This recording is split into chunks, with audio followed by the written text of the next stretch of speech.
una solemnidad que reviste mucha importancia y que deja mucho o debe dejar mucho a la cristiandad, y es la solemnidad de San Pedro y San Pablo. Universalmente tiene un carácter hermoso porque en esta solemnidad el Santo Padre bendice los palios que le son entregados a los arzobispos. Papa Francisco, más descanse, había cambiado un poco esta modalidad y él bendecía los palios, los enviaba, los nuncios, lo imponía a cada arzobispo en su lugar.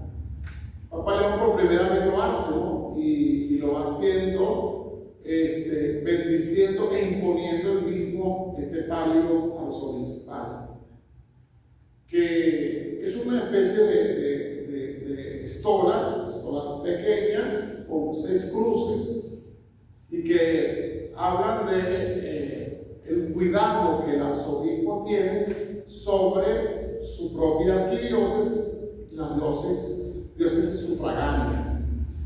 En Venezuela, pues este año 4 arzobispos reciben el palio, ¿no? Uno nativo de aquí, de San Antonio de los Santos, Monseñor Raúl Llor, quien es el arzobispo de Caracas, Monseñor Polito, Monseñor Sarte y Monseñor Ángel Caraballo. Bueno, el de Valencia lo recibe por segunda vez, porque el palio dejó de funcionarle el anterior que tenía de Cumaná, debe sustituirse por un nuevo palio. El palio es signo de servicio y gobierno, pero con un mayor énfasis en el servicio, porque a los obispos les corresponde el pastoreo de esas diócesis sufragáneas. Y pienso y siento que esta fiesta, y es en esta fiesta por el sentido sincrético, de síntesis, que tiene estos dos grandes apóstoles y discípulos del Señor. Pedro sabemos que es discípulo, ¿no? Lo sabemos por la Sagrada Escritura, la tradición, que es de los 12 elegidos y dentro de los primeros 2 elegidos por el Señor para que le acompañaran, y en quien él puso su confianza entera. Pablo no, como nos ha narrado en esa segunda lectura que se nos proclamó, él tiene un conocimiento del Maestro, del Señor, más tardío. Y por eso decimos que San Pablo es el más parecido a nosotros en términos de conversión. No así en términos de generación y de edad, ¿verdad? Porque sería inaudito pensar que es cercano a nosotros un hombre que tiene unos cuantos siglos ya de fallecido, de estar en la casa del Señor. ¿Y por qué digo sintético? Sobre Pedro recayó la responsabilidad del cuidado, y como hemos escuchado en este texto evangélico, y pastoreo de la iglesia. Ya en su momento, pues, el Señor le dice: tú eres Pedro, y sobre esta piedra edificaré mi iglesia. Y nosotros, pues, tenemos a nuestro Pedro, que es el Papa León. A mí me correspondió celebrar con ustedes la Eucaristía el día de su elección, y les decía que ese nombramiento, esa elección de este Papa había llenado un vacío en mi corazón, que mucha gente lo sentía en la iglesia,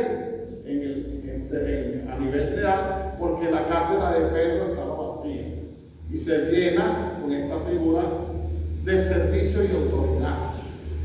Amén de su parecido con el Papa San Juan Pablo II, a quien tanto amamos, a quien tanto queremos y que le da un ánimo.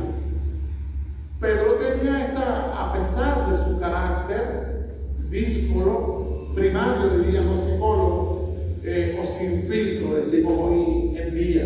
No tenía filtro, y Pedro decía las cosas como lo sentía y entendía. Y es comprensible, pues no tenía la formación propia de otro discípulo. Era un pescador, un hombre que se se dedicaba a la pesca y el Señor se fijó en él y lo pidió que le siguiera. Hoy aparece otra vez esa invitación: Pedro, ¿me ama? Sí, Señor, te quiero. Apacienta mis ovejas. Pedro, ¿me ama? Sí, Señor, te quiero.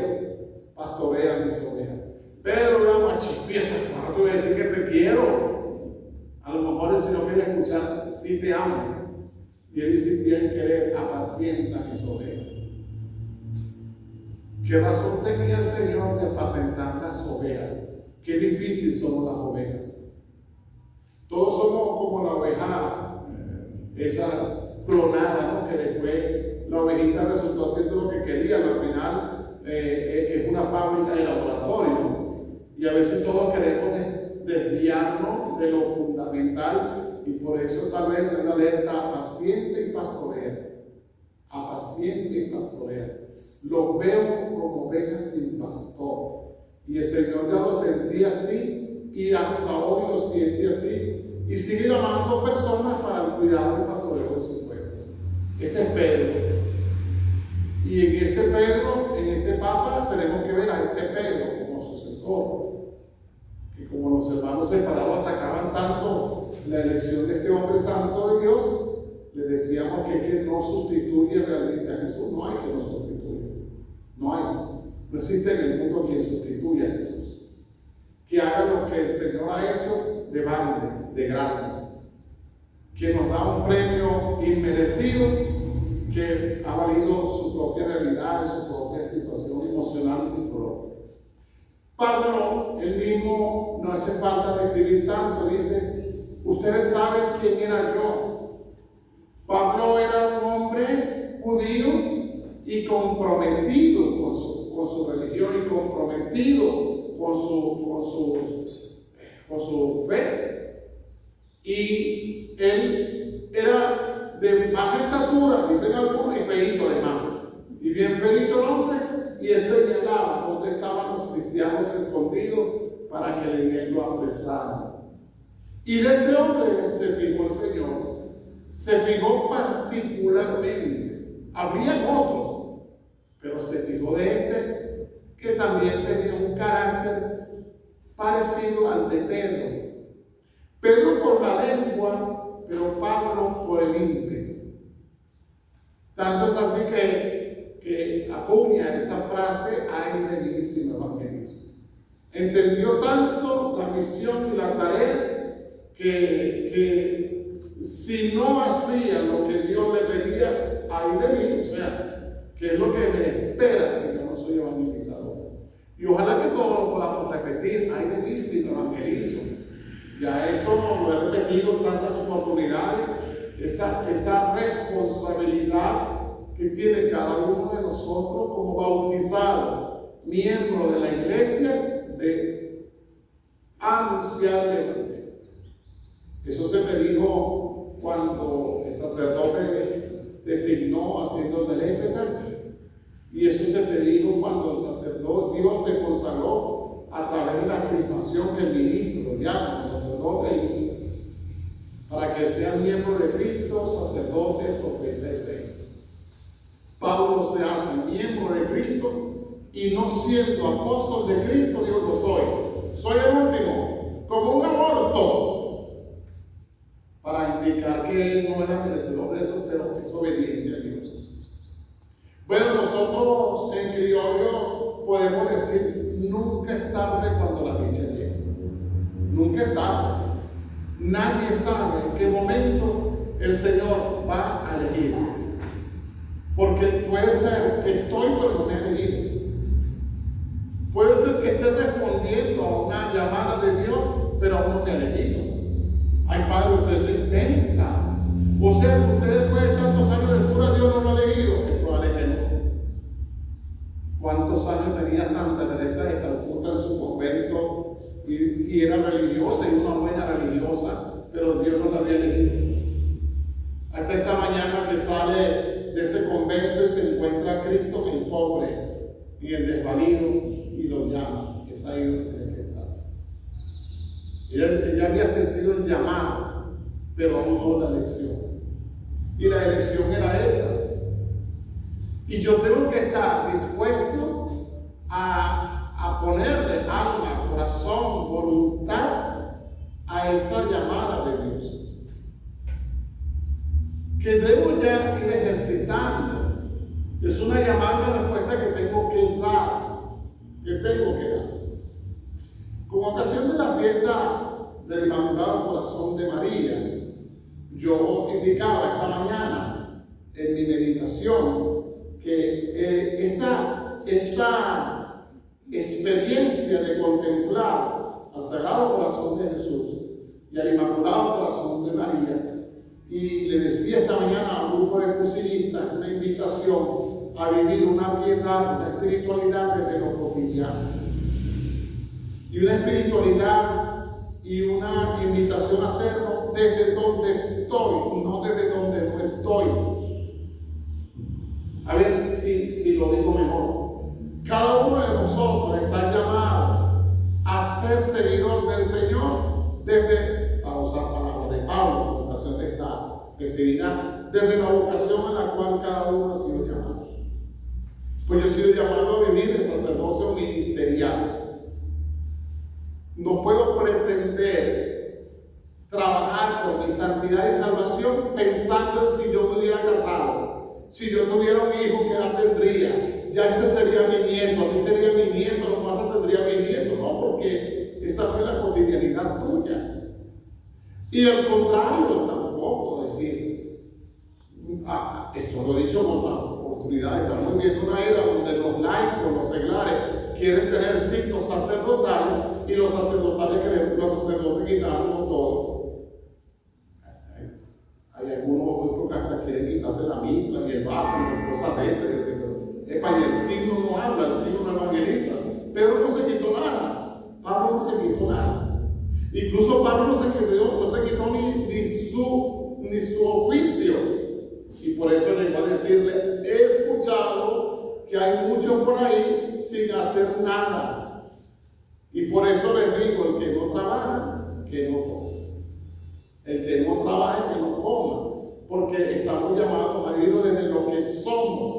Y Pedro y Pablo desde el inicio. Con esa capacidad que tuvo Pablo, no solamente de hacer uso de la política, de su condición de romano, de su condición de judío, para salvarse del juicio de la muerte, pero también para evangelizar y para llegar al último rincón. Y a Pablo nosotros le debemos ser católicos, le debemos ser cristianos. Si no llega a España, pues no llega nunca el evangelio a nosotros. Es que nosotros vivimos, por lo tanto, una iglesia evangelizada, evangelizadora y evangelizante, cuya responsabilidad es de todos y cada uno de los bautizados. ¿Y por qué? Porque lo tenemos que hacer en nombre de Cristo. En nombre de Cristo. Ese texto de la primera lectura, hermosísimo, de Pedro, y va entrando y le pide, y él dice, yo no tengo nada, pero lo único que tengo te lo doy. En el nombre de Cristo, levántate. Y aquel hombre se levantó. Y aquel hombre se puso en pie. Yo no sé si él habría estado conforme con eso, no sé, porque él vivía de negligencia. Ahora me lo quitaste. Ahora me quitaste el sustento. Bueno, ahora tienes que trabajar. Ahora tienes que andar. Decimos en criollo, la vida continúa, la vida sigue. Y hay acontecimientos que vivimos en la familia y que marca ciertamente y que deja vacío, pero yo tengo que llenar, ¿no?, esos vacíos que hace unos meses llamaban, padre me llamaban, los vacíos existenciales de fe, con lo que tengo que llenar. Y Pedro lo tuvo claro. Yo te voy a dar lo más importante, Jesucristo el Señor. De ahí que insisto a veces tanto en la importancia que cada uno de nosotros comprenda el misterio que ocurre en la Eucaristía, que no es un acto social, que no es un mero acto religioso, que es la posibilidad de vivir, actualizar el misterio salvífico completo de vivir aquí en este altar, la pasión, muerte y resurrección del Señor. Y como dice San Carlos Acuti, además esa autopista que me conduce al cielo. Esta es la Eucaristía. O sea, la Eucaristía es para ti. La Eucaristía es para cada uno de nosotros. A veces nos llaman un poquito la atención porque apuntan el difunto y bueno, y quien lee no se lo saltó, porque a veces son tantos nombres. Y padre, pero no nombró mi difunto, pero ya te lo nombré. La misa es para ti, no para él. Y si no lo he nombrado, pues pon tú la intención. Ponte en sintonía para que puedas comprender lo que pasa. Esos pocos silencios que hay en la Eucaristía tienen que ser de mucho provecho. Que por esto Pablo es santo, por esto Pedro es santo, por eso José Gregorio es santo, por eso la madre Carmen Rendil es santa, por eso es que tú y yo somos santos. Tú y yo somos santos. Lo importante es mantenernos en eso y en vivir ese apego y no confundir las cosas. Esta figura de Pedro y Pablo, les invito a que busquen por ahí esta tarde, en lugar de buscar un TikTok de un creador de contenido que baila reggaetón u otra cosa, que muestra otras cosas en el TikTok, busquen la página web de los dominicos y léanse la meditación que ofrecen ellos para esta fiesta. Hermosa, no tiene desperdicio. No te va a llevar 10 minutos. Y si quieres, tú tomas 20 pensando en lo que ahí dice. Pero leer no te lleva 10 minutos. Dominicos.org. Y buscan el día domingo y ustedes van a encontrar una reflexión hermosísima para comprender mejor la cercanía de estos dos santos con nosotros, a pesar de la distancia cronológica. Porque nosotros somos testigos de la obra de los apóstoles, del Jesús pospascual, como lo es Pablo. Y así como Dios se fijó en Pablo, Dios se ha fijado en cada uno de nosotros. Por eso en el bautizo le llamamos que somos hijos por adopción. Y un hijo por adopción es un hijo privilegiado, porque es un hijo elegido. El hijo parido es bueno y privilegiado, pero no elegido. Te llegó. Y tienes que aprender a amarlo y comprenderlo. Pues ninguno de nosotros ha sido parido. No, Dios nos eligió. Y pregúntate qué tengo de Pedro y qué tengo de Pablo. Y como dice una canción por ahí, ponerse a caminar y ser anunciadores de buena nueva para tantas personas que aún no se han acercado al Señor. Que así sea. Amén.